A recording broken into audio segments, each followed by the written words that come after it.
Baik, sudah kita menemukan ending cerita ada bahagia, bahagia satu, bahagia dua, berpelukan, kasih, bahagia, sadar, dan terakhir hidayah. Baik. Baik. Diberi waktu 1 menit untuk mempresentasikan apa bahagianya dari kelompok pertama.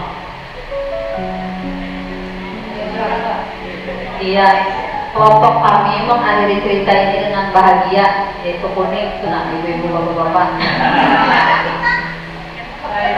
Nah, kita dengarkan bahagianya seperti apa? Iya, siap.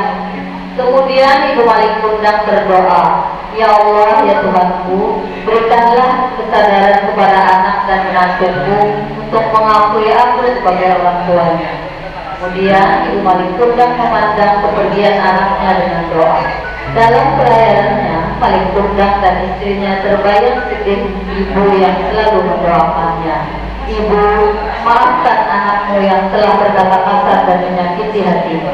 Akhirnya Malik Kundang dan rombongan kapalnya kembali ke pantai untuk mencari ibunya. Sambil berlarian, mereka berteriak, memanggil ibunya untuk meminta maaf. Mereka berpelukan dan saling memaafkan. Mereka hidup bahagia bersama. Selesai.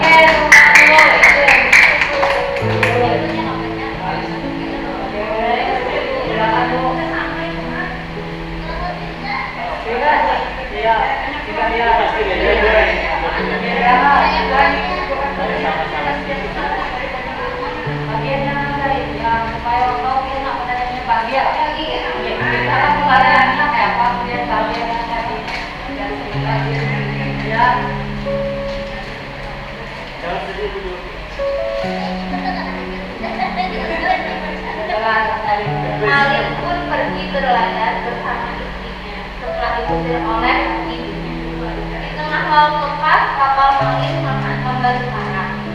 Kapal Malik karam dan tenggelam. Malik dan istrinya berusaha menyelamatkan diri. Beberapa jam kemudian ada kapal nelayan yang menyelamatkan Malik dan istrinya, lalu membawa Malik ke tempat tinggalnya.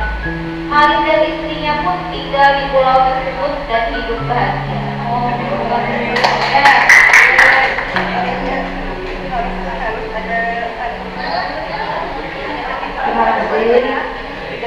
Tadi kami saat Malik Kundang pergi berlayar meninggalkan ibunya, perasaan ibu Malik Kundang sangat sedih. Perih hatinya melihat reaksi anaknya yang tidak mengakui dirinya sebagai ibu. Hingga saat langit bergemuruh menurunkan hujan, sang ibu menangis sambil berdoa, berharap Allah membuka hati Malik Kundang. Ya Allah, Engkau tahu aku adalah ibunya, ibu yang melahirkan, menyusui dan membesarkannya dalam kasih sayang. Maka kasihilah Malik, sayangilah Malik, genggam dan peluklah hati Malik dalam ketaatan padamu. Berikan kaummu Malik hingga dia sadar akan kesalahannya, hingga dia mau mengakui aku adalah ibunya. Engkaulah yang berkuasa atas segala sesuatu, maka takdirkanlah yang terbaik atas Malik dan istrinya agar kembali ke pelukanku. Selamatkan perjalanannya menuju ke Papua. Istriku, mengapa hamba kita tiba-tiba berubah arah, kembali berputar? Apakah karena angin dan hujan ini? Tanyanya kepada istrinya. Hingga kapal layar mereka merapat ke daratan.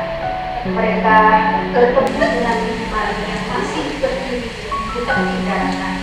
Akhirnya mereka berpelukan. Doa dijawab. Ya, ini tadi berpelukan ya. Setelah ibunya berdoa, terjadilah badai yang mengombang-ambingkan kapal Malik yang berada di pulau. Di tengah badai yang dahsyat pula, Malik tersadar akan perbuatannya yang telah menyakiti ibunya. yang perlakuannya yang kejam terhadap ibunya beberapa saat lalu. Maria menangis sembari berdoa memohon ampun kepada Allah. Ya Allah, ampunilah hamba yang durhaka ini. Berilah hamba kesempatan memohon ampun dan bersujud di kaki ibu hamba. Tiba-tiba badai berangsur mereda, laut perlahan tenang. Segera Malik memerintahkan nahkoda berbalik kembali ke dermaga kampung halamannya. Setelah kapal merapat, Malik dan istrinya segera berlari menuju gubuk ibunya. Kesampainya di sana, mereka menemukan ibunya sedang duduk bersimpuh di atas sajadah. Spontan Malik dan istrinya bersimpuh memohon ampun kepada sang ibu. Dengan besar hati, sang ibu menerima maaf dari anak dan menantunya. Maria sangat menyesali perbuatannya. Akhirnya, Maria dan istrinya mengajak ibunya tinggal bersama. Maria hidup bahagia bersama ibu dan keluarganya. Maria yakin bahwa ridho Allah tergantung ridho orang tua.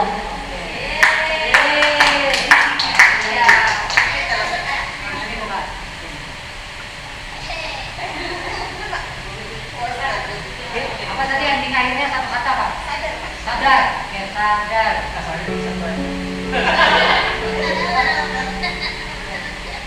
Setelah kapal Malik kuda semakin menjauh dari dermaga, tiba-tiba hujan turun dengan lebatnya. Angin mengguncangkan kapal Malik kuda. Istrinya terjatuh di geladak kapal dan menangis kesakitan. Hatiku sangat sakit, Bang. Sangat sakit rasanya. Malik berusaha menolongnya, namun badai terus menghantam kapalnya. Dia tak bisa berbuat banyak untuk menolong istrinya. Beberapa saat badai reda. Kapalnya mengalami banyak kerusakan, layarnya terkoyak dan patah, serta hutan kapalnya yang retak. Di sana sini terlihat berantakan, barang dagangan hanyut ke laut. Malik Bunda pun banyak mengalami kerugian. Bukan hanya itu saja, kemalangan yang menimpanya. Istri yang sangat dicintainya lumpuh karena kakinya tertindih patahan balok kayu yang menimpanya.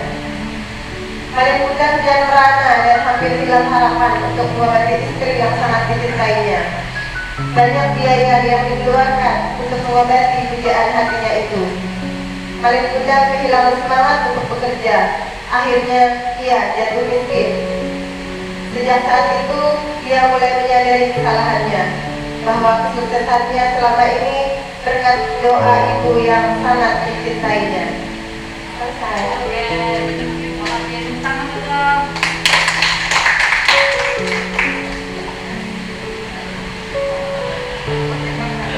Masih.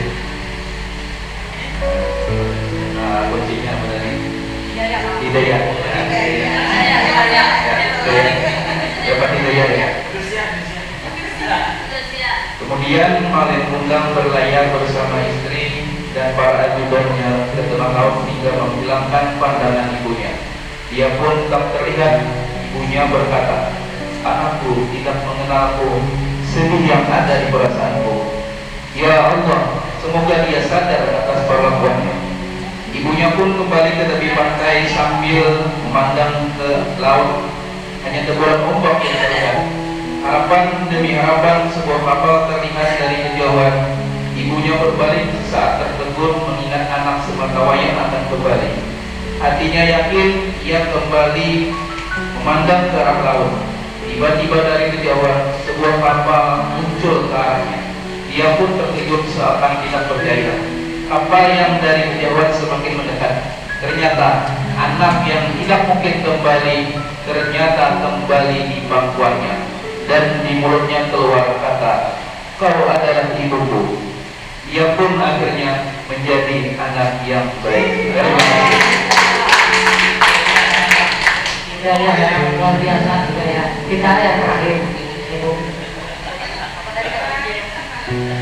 Kata kuncinya kasih.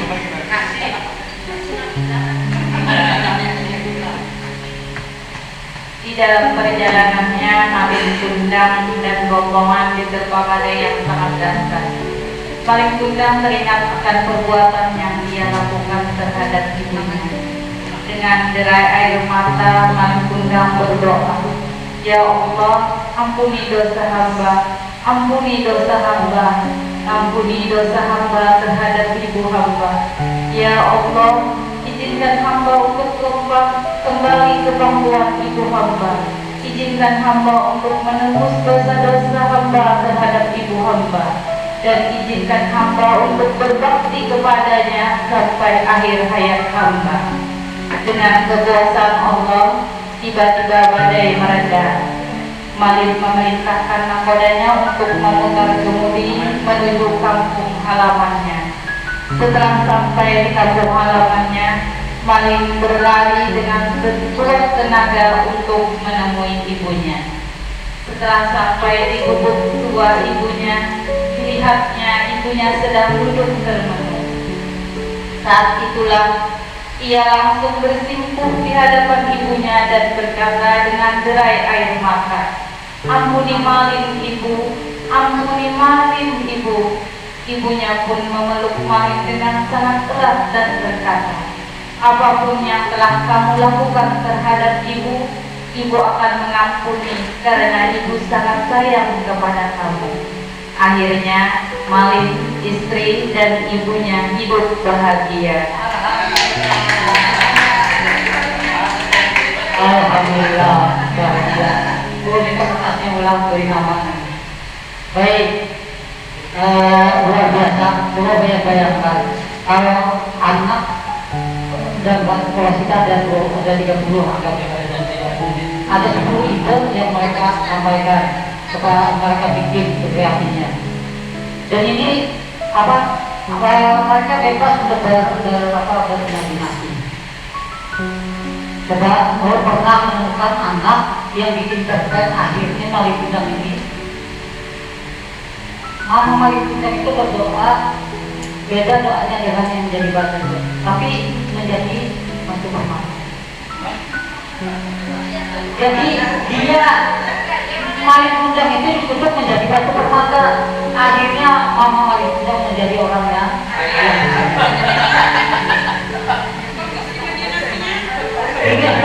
ada kok. Jadi orang yang menyangka anak namanya imajinasinya dia mendoakan anaknya dikutuk menjadi batu permata. Akhirnya dapat. Jadi akhirnya batu permata itu dibuat menjadi mamanya menjadi orang yang kaya. Yang kedua ada ide yang luar biasa. Dan lagi itu anak yang itu tadi ke papa sampai sekarang datang pulang kapal itu sekarang kapal yang kedua ini ternyata yang datang ini adalah Malin Kundang asli.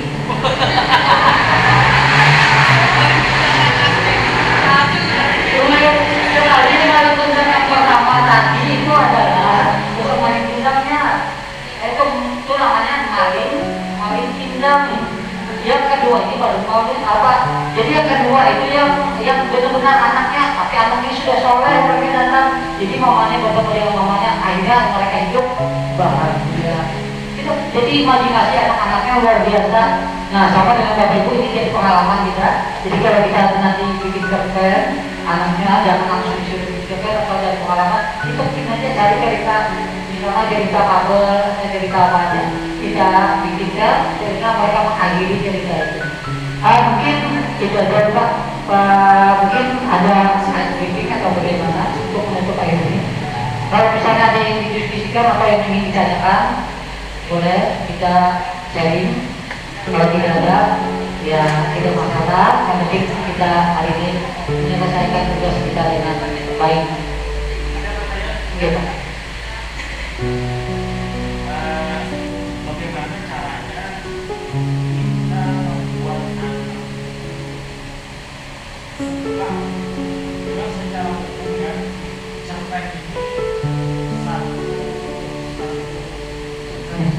sesuatu yang intinya. Dan bagaimana caranya kita membuat sesuatu yang intinya.